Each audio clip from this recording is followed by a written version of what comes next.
Welcome back दोस्तों। आज के इस वीडियो में हम लोग बात करने वाले हैं क्लास 10th मैथ्स का एक्सरसाइज 5.1। चैप्टर का नाम है अर्थमेटिक प्रोग्रेशन यानी कि समांतर श्रेणी। इसके पिछली वीडियो में हम लोग बात कर चुके थे कॉन्सेप्ट के बारे में और कुछ फॉर्मूला के बारे में। चलिए हम लोग डायरेक्ट क्वेश्चन नंबर 1 से स्टार्ट कर लेते हैं। जैसे कि पहला क्वेश्चन आप लोग के सामने है, निम्नलिखित स्थितियों में से किन स्थितियों में संबंध संख्याओं की सूची यानी कि एपी है और क्यों। तो हमें क्या करना है, एपी ज्ञात करना है।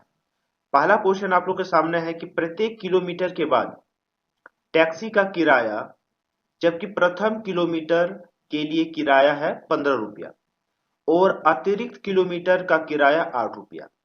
कहने का मतलब है कि मान लिया जाए कि ये एक सड़क है और यहाँ पर जैसे कि 1 किलोमीटर 22 है, ठीक है, 1 किलोमीटर 22 है।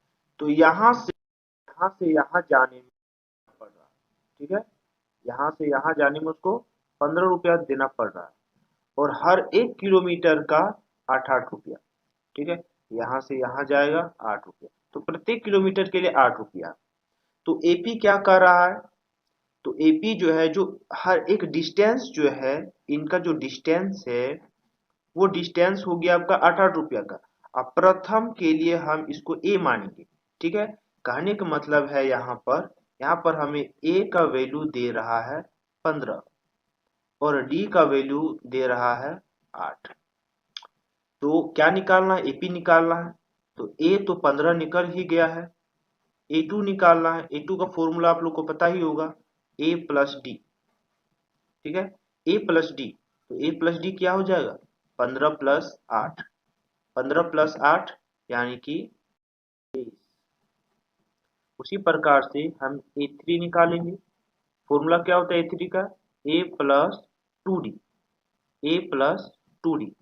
तो ए कितना है 15 और 2 इंटू डी कितना है 8। तो कितना हो जाएगा 15 प्लस 8 दूनी 16, यानी कि कुल मिला के हम बनेगा 31।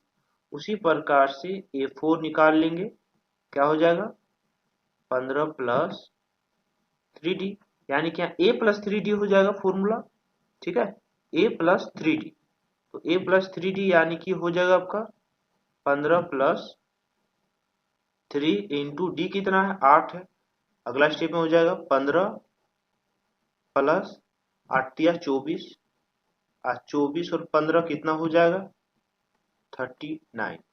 तो एपी बताइए, एपी क्या हो जाएगा। पहला है आपका 15, एपी में पहला है आपका 15, उसके बाद 23, उसके बाद 31, उसके बाद 39। तो क्या हो जाएगा 15, 23, 31, 39, ऐसे बढ़ते चला जाए। ये आपका एपी निकल गया। अगला क्वेश्चन देख लेते। क्वेश्चन नंबर 2 आप लोग के सामने रहा, किसी बेलन यानी कि सिलेंडर में उपस्थित हवा की मात्रा, जबकि वायु निकालने वाला पंप प्रत्येक बार बेलन की हवा का 1/4 भाग बाहर निकाल देता है, ठीक है। तो इससे हमें क्या निकालना, एपी निकालना। तो सबसे पहले हम यहाँ पे क्या मानेंगे, माना कि बेलन में वायु की मात्रा 1 यूनिट मानेंगे, ठीक है, और हर बार 1/4 भाग जो है वो निकाल दिया जा रहा है। तो 1/4 भाग जो निकाल दिया जा रहा है हर बार, तो इसको डी मानेंगे, ठीक है। तो ए का वैल्यू कितना निकलेगा, ए का वैल्यू 1 और डी का वैल्यू 1/4। यहाँ पर बात समझना है, बार बार निकाल दिया जा रहा है, तो निकालना यानी कि उस बेलन से हवा क्या हो जाएगा, खाली हो जाएगा, तो उसमें हम माइनस चार्ज लगाएंगे, ठीक है। तो ए का वैल्यू तो निकल ही गया है, ए टू का वैल्यू निकालते हैं। ए टू का वैल्यू क्या होता है, ए प्लस डी होता है फॉर्मूला, ठीक है। ए कितना है 1 है और डी कितना है -1/4। इसको सॉल्व कर लेते हैं, 1 -1/4। इसको सॉल्व करने का सिंपल सा तरीका है, इनको इनके साथ मल्टीप्लाई और इससे माइनस कर दिया जाए। 4 में 1 गया तो 3/4। उसी प्रकार से A3 निकाल लेते हैं, A+2D। ठीक है, A+2D यानी कि A+2 इंटू डी का वैल्यू कितना है, -1/4। तो कितना हो जाएगा, ए का वैल्यू 1 है और इनको इनके साथ अगर काट देंगे तो 2 निकलेगा, मतलब -1/2 हो जाएगा। अब एक में 1/2 गया तो 1/2 ही बचा। उसी प्रकार से आगे बनता चला जाएगा। ठीक है, तो एपी क्या हो जाएगा, एपी हो जाएगा पहले 1 है, ठीक है, उसके बाद 3/4 है, उसके बाद 1/2 है, ऐसे निकलते चला जाएगा। ठीक है, चलिए यहाँ पर भी आपका एपी बन गया। अगला क्वेश्चन देख लेते हैं। क्वेश्चन आप लोग के सामने है कि प्रत्येक मीटर की खुदाई के बाद एक कुआं खोदने में आई लागत, जबकि प्रथम मीटर खुदाई का लागत है 150। ठीक है, तो यहाँ पर ए का वैल्यू कितना हो जाएगा, 150, और प्रत्येक खुदाई का लागत है 50, बढ़ती जाती है, तो डी का वैल्यू 50 हो जाएगा। बस ए का वैल्यू तो पता ही है, A1 का वैल्यू, A2 का वैल्यू हो जाएगा A+D, यानी कि 150 + 50 200। A3 निकालना है, फॉर्मूला A+2D यानी कि 150 + 2 इंटू 50 यानी कि 150 + 100 कितना हो जाएगा, 250। A4 भी निकाल लेते हैं, A+3D फॉर्मूला होता है 150 + 3 इंटू 50 यानी कि 150 प्लस इधर इसका भी मान 150, कुल मिला करके 300। तो एपी क्या हो जाएगा आपका, पहले 150, फिर 200, 250, 300। ठीक है, 150, 200, 250, 300, ऐसे बढ़ता चला जाएगा। ठीक है, तो इस प्रकार से आप लोग क्वेश्चंस को, क्वेश्चन नंबर 4 भी है आप लोग के सामने कि खाते में प्रत्येक वर्ष का मिश्र धन, जबकि 10,000 रुपया की राशि जो है 8% वार्षिक दर से चक्रवृद्धि ब्याज पर जमा की जाती है। ठीक है, तो यहां पर अगर कुल मिलाकर के देखा जाए, चक्रवृद्धि ब्याज का बारे में बात किया जाए, तो चक्रवृद्धि ब्याज यानी कि होता है सीआई, और सीआई का फॉर्मूला होता है एनम अमाउंट माइनस प्रिंसिपल। ठीक है, और एनम अमाउंट का फॉर्मूला क्या होता है, प्रिंसिपल। ठीक है, और उसके बाद 1+R/100 इंटू एन, ये एन मतलब time, r for percent, p for principal यानी मूलधन, और ये मिश्र धन। ये हो गया आपका चक्रवृद्धि ब्याज सीआई। ठीक है, तो यहाँ पर हम क्या करने वाले हैं, यहाँ पर सबसे पहले हम लिखने वाले हैं मिश्र धन, प्रिंसिपल। प्रिंसिपल कितना है, 10,000, और इसको हम A1 मानेंगे। ठीक है, अब उसके बाद A2 के लिए हम क्या करेंगे, पहले सीआई निकाल लेंगे और फिर प्रिंसिपल से प्लस कर देंगे A2 निकालने के लिए। तो A2 निकालने के लिए सबसे पहले हम एनम अमाउंट निकालते हैं। ठीक है, इनका क्वेश्चन कुछ इस प्रकार से रहेगा, 10,000, ठीक है, फिर 1 प्लस आर कितना है, 8/100, और यहाँ पर 2 साल के लिए। ठीक है, पहले 1 साल के लिए निकालते हैं, फिर 2 साल के लिए निकालेंगे, तो 1 साल के लिए। और 1 साल के लिए अगर हम एनम अमाउंट निकालते हैं, तो आई थिंक ये आप लोग जो है ना कमेंट बॉक्स में कमेंट कीजिए क्या आना चाहिए इसका आंसर। तो आपका जैसे कि एनम अमाउंट जो निकल जाएगा, ये इनका होगा 1,800, सॉरी 10,800। ठीक है, तो ये A2 निकलेगा। उसी प्रकार से हम A3 निकालेंगे 2 साल के लिए, है ना, उसका क्या हो जाएगा, ये तब A3 के लिए ये प्रिंसिपल होगा 10800, 1 प्लस आर हो गया 108, और ये 2 साल के लिए। तो यहाँ पे कितना निकलेगा, यहाँ निकलेगा आपका 11664। उसी प्रकार से A4 के लिए आपका निकलेगा, उसके लिए प्रिंसिपल हो जाएगा 11664, 1 प्लस आर की जगह पर 8/100, और साल कितना हो जाएगा 3 साल के लिए। ठीक है, और ये आपका आगे आप लोग निकालिएगा ये वाला, ठीक है ना, ये आप लोग का काम है कि यहाँ कितना होगा। तो एपी क्या हो जाएगा, यहाँ पर एपी थोड़ा सा लिख देते हैं। तो अर्थमेटिक प्रोग्रेशन क्या हो जाएगा, पहला 10,000 है, उसके बाद हो जाएगा 10800, फिर हो जाएगा 11664, उस तरह से आगे बढ़ता चला जाएगा। ठीक है, तो इस प्रकार से आप ए और डी के सहायता से एपी निकाल सकते हैं। क्वेश्चन नंबर 2 आप लोगों के सामने है कि दी हुई एपी के प्रथम 4 पद लिखिए, जबकि ए और सार्वअंतर मतलब प्रथम पद को ए और सार्वअंतर को डी, ये दिया हुआ है। ठीक है, एक नंबर में ए का वैल्यू ये रहा, डी का वैल्यू ये रहा, तो प्रथम 4 पद निकालना है। ठीक है, तो क्या निकाल लेना है, ए तो ऑलरेडी दिया हुआ है, A2 A3, A2 निकाल देना है, A3 निकाल देना है, A4 और A5 निकाल देना। ठीक है, 1 2 3 और इधर एक 4। A2 का फॉर्मूला क्या होता है, A+2D, sorry A+D only.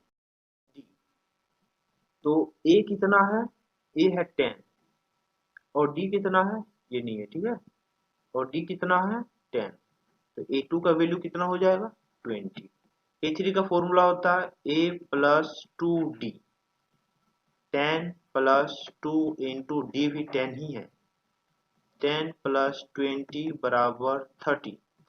A4 का फॉर्मूला है A+3D, 3D, 10+3 इंटू डी 10, मतलब 10+3.30, कुल मिला के 40।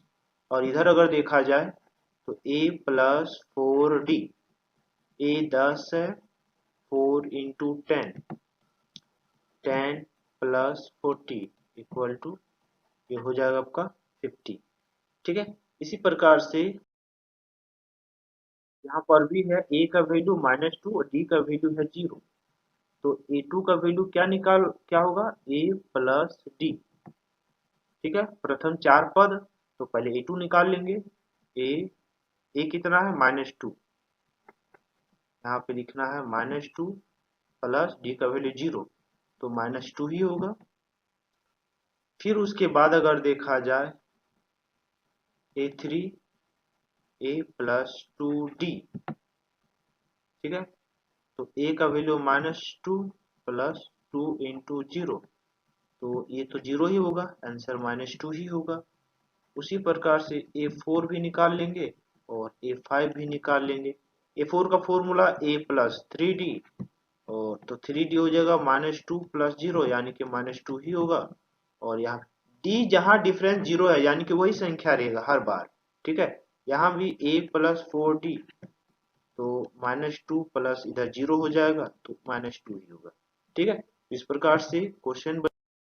अगला क्वेश्चन आप लोग के सामने है, ए का वैल्यू 4 और डी का वैल्यू -3, तो A2 निकालना है, A+D मतलब 4 प्लस -3, प्लस माइनस एक साथ है तो इसीलिए ब्रैकेट दे दिए, 4 - 3 यानी कि 1। अब A3 A+2D, A3 का फॉर्मूला A+2D होता है, ए का वैल्यू है 4, 2 इंटू डी का वैल्यू कितना है -3। अब ये हो गया 4 प्लस 3 दूनी 6, लेकिन चिन्ह रहेगा माइनस का, अब यहाँ माइनस प्लस माइनस हो जाएगा, 4 - 6, तो 4 - 6, 6 में 2 4 गया, तो 2 बचेगा, चिन्ह रहेगा बड़ा का चिन्ह, 6 का चिन्ह, यहाँ पे माइनस हो जाएगा।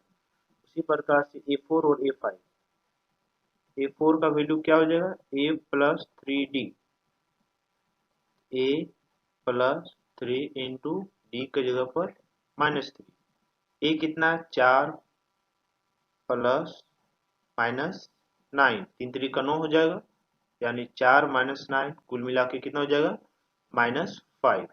और एक हो गया A5, A+4D। ये आप लोग का NCW रह जाएगा। A5 को निकालिए और कमेंट बॉक्स में कमेंट कीजिए। इसी प्रकार से है, ठीक है। क्या करना है, A2 निकालना है, A3 निकालना है, A4 निकालना है और A5 निकालना है। ये पांच चार गो पद आपका निकल जाएगा, ठीक है। इसी प्रकार से ये भी है क्वेश्चन नंबर 5, इसको भी बनाइए। नेक्स्ट क्वेश्चन है आप लोग के सामने क्वेश्चन नंबर 3 कि निम्नलिखित में से प्रत्येक एपी के लिए प्रथम पद यानी कि ए और सारो अंतर डी निकालिए, ठीक है। तो याद रखिएगा, पहला जो है इसको इसको सर्वंतर पहला प्रथम पद को बोलेंगे, ठीक है ना, ए बोलेंगे इसको। और डी निकालने के लिए दूसरा पद को पहला पद से माइनस किया जाता है। तो यहाँ पर ए का वैल्यू हो गया 3 और डी का वैल्यू क्या होता है A2 माइनस A1। दूसरा पद को पहला पद से माइनस करना है। तो A2 क्या है 1 माइनस A1 है 3, कुल मिला के आंसर हो जाएगा -2। अगला क्वेश्चन, इसमें भी हमें क्या निकालना है, ए का वैल्यू और डी का वैल्यू। तो ए का वैल्यू क्या है -5, डी का वैल्यू क्या है A2 माइनस A1। A2 कितना है -1 और सॉरी A2 -1 है और A1 -5। तो पहले तो इनका वाला ये वाला माइनस यहाँ लिखेंगे और क्वेश्चन वाला माइनस ब्रैकेट के अंदर में लिखेंगे, ठीक है। -1 माइनस माइनस प्लस 5, कुल मिला के आंसर कितना हो जाएगा 4। माइनस प्लस माइनस 4 में एक गया, सॉरी 5 में एक गया तो 4 चिन्ह रहेगा प्लस का, क्यों, क्योंकि 5 बड़ा है, ठीक है। तो माइनस प्लस माइनस दोनों में घटा दिए। तो इस प्रकार से क्वेश्चन है। तो ए क्या हो जाएगा 1/3 और डी कितना हो जाएगा 5/3 को 1/3 से माइनस कर देना, 5/3 माइनस 1/3। हम लोग जानते हैं नीचे बेस बराबर है तो एलसीएम 3 ही होगा और ऊपर वाला जस्ट उतर जाता है, तो हो जाएगा आंसर 4/3। चलिए ये भी कम। नेक्स्ट क्वेश्चन नंबर 4 में भी ए का वैल्यू हो जाएगा पहला पद है 0.6 और डी का वैल्यू का निकालना है। तो 1.7 में माइनस कर देना 0.6, तो कितना हो जाएगा 1.1 इसका आंसर होगा, ठीक है। 1.7 में 0.6 को घटा देंगे तो 1.1 आंसर होगा, ठीक है। 1.1 इसका राइट आंसर। अब क्वेश्चन नंबर 4 आप लोग के सामने निम्नलिखित में से कौन कौन एपी है, यदि कोई एपी है तो इसका सारो अंतर ज्ञात कीजिए, ठीक है। और इसकी जो है 3 और पद लिखना है, यहाँ पे 3 होगा, ठीक है। 3 और पद आगे बनाना है, ठीक है। जैसे कि ये A1 A2 A3 A4 है, तो यहाँ पे आपको A5 A6 और A7, अगर ये AP में है तो आप लोग को A5 A6 और A7 बनाना है, ठीक है। और D भी निकालना। तो AP ज्ञात करने के लिए सबसे पहले क्या किया जाता है, तो D1 D2 D3 निकाला जाता है। देखिए D1 निकालने का फॉर्मूला है A2 माइनस A1। ये सब हम लोग बेसिक कॉन्सेप्ट में मतलब कि इंट्रोडक्शन में पढ़ चुके हैं। तो ये हुआ A1, ये हुआ A2, ये हुआ A3, ये हुआ A4, ठीक है। तो A2 हो गया 4, A1 हो गया 2, कितना हुआ D1 माइनस कर देंगे 2 हो जाएगा। फिर D2 के लिए हम क्या करेंगे फॉर्मूला A3 माइनस A2, ये हो गया A3, ये हो गया A2, यानी कि 8 -4, 8 में 4 गया तो बचा आपका 4। अब उसी प्रकार से D3 भी देख लेंगे A4 माइनस A3, ये हुआ A4, ये हुआ A3, 16 में 8 घटा देंगे, 16 माइनस 8 बराबर 8। फॉर्मूला ये कहता है कि AP तभी होगा जब D1 equal to D2 equal to D3 हो, लेकिन यहाँ पर D1 तो 2 है, D2 4 है, D3 8 है, तीनों मिल नहीं रहा है, इसका मतलब है कि ये एपी में नहीं। तो हम डायरेक्ट लिख सकते हैं अतः यह एपी में नहीं है, ठीक है। अतः यह एपी में नहीं है, ठीक है। चलिए अब अगला क्वेश्चन, जब एपी में नहीं है तो डी भी नहीं निकालेंगे, ठीक है ना। डी भी नहीं लिख सकते हैं और अगला 3। उसी प्रकार से अगला क्वेश्चन है 2 5/2 3 7/2। तो इसमें सबसे पहले D1 निकालते हैं। उसके लिए 5/2 -2 कर देंगे। D2 निकालने के लिए क्या लिखना पड़ेगा यहाँ पर, तो 3 -5/2 हो जाएगा। और D3 निकालने के लिए 7/2 -3। आप लोग ध्यान से देखिएगा, ठीक है। तो इनको सॉल्व करने का शॉर्टकट ट्रिक है, पहले इनको इनके साथ मल्टीप्लाई करना, जो भी आएगा उसको माइनस कर देना। 2 दूनी 4, 5 में 4 गया तो 1 बट्टे नीचे 2। यहाँ पर 3 दूनी 6, 6 में 5 गया 1 बट्टे 2, या फिर भिन्न का घटाव कर देना। 3 दूनी 6, 7 में 6 गया तो 1 बट्टे 2। तीनों के तीनों बराबर है, इसका मतलब ये एपी में है। तो हम क्या लिख सकते हैं, अतः करके a बराबर 2, d बराबर 1/2। तो क्या निकालना, A1 A2 A3 A4, तो A5 A6 और A7 निकालना, ठीक है ना। तो A5 हम लोग जानते हैं A प्लस 4D होता है, इसको निकाल लीजिएगा। A6 A प्लस 5D और A7 A प्लस 6D, ठीक है। बस वैल्यू को पुट करके आंसर निकालिएगा, ठीक है। ये आप लोग के लिए HW। उसी प्रकार से पहले डी निकालिए, ठीक है। और अगर D1 D2 D3 बराबर है तो फिर अगला का क्वेश्चन। इसी प्रकार से इसको पहले सॉल्व कर लेते हैं, ये थोड़ा सा हार्ड है। ए ए नहीं, हमें D1 निकालना है, ठीक है। ये डी इसको बना लेते हैं। D1 क्या हो जाएगा, इनको देखिए, ये A1 है, ये A2 है, ये A3 है और ये A4 है। तो A1 A2 A3 A4। तो D1 निकालने के लिए A2 को A1 से घटाना है। 3 + 2 √2 - 3, ठीक है। तो ये 3 से 3 गया, बचा कितना, 2। D2 देख लेते हैं, इनको इनके साथ घटाना है। तो क्या है, A3 क्या है, 3 + 2 √3, 3 + 2 सॉरी 2 √2 है, ठीक है।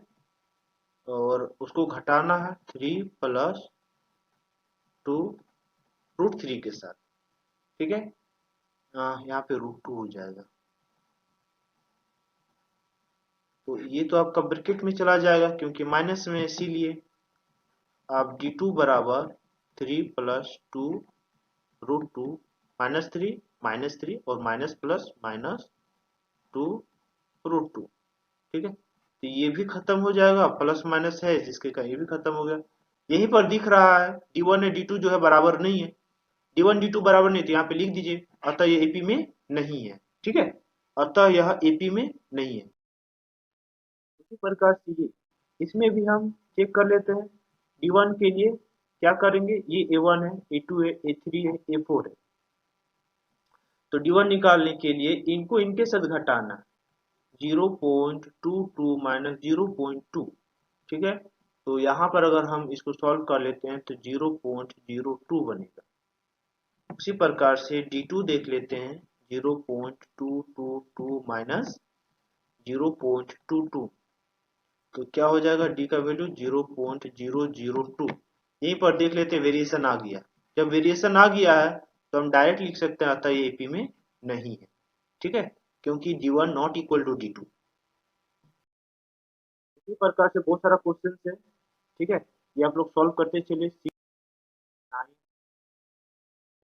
7 है, 12 है। तो आप लोग आपका D1 D2 और उसके बाद फिर आगे का जो क्वेश्चन है, जो टर्म्स है, उसको निकालिएगा। तो मिलते हैं नेक्स्ट क्लास, आज के लिए इतना ही, थैंक यू।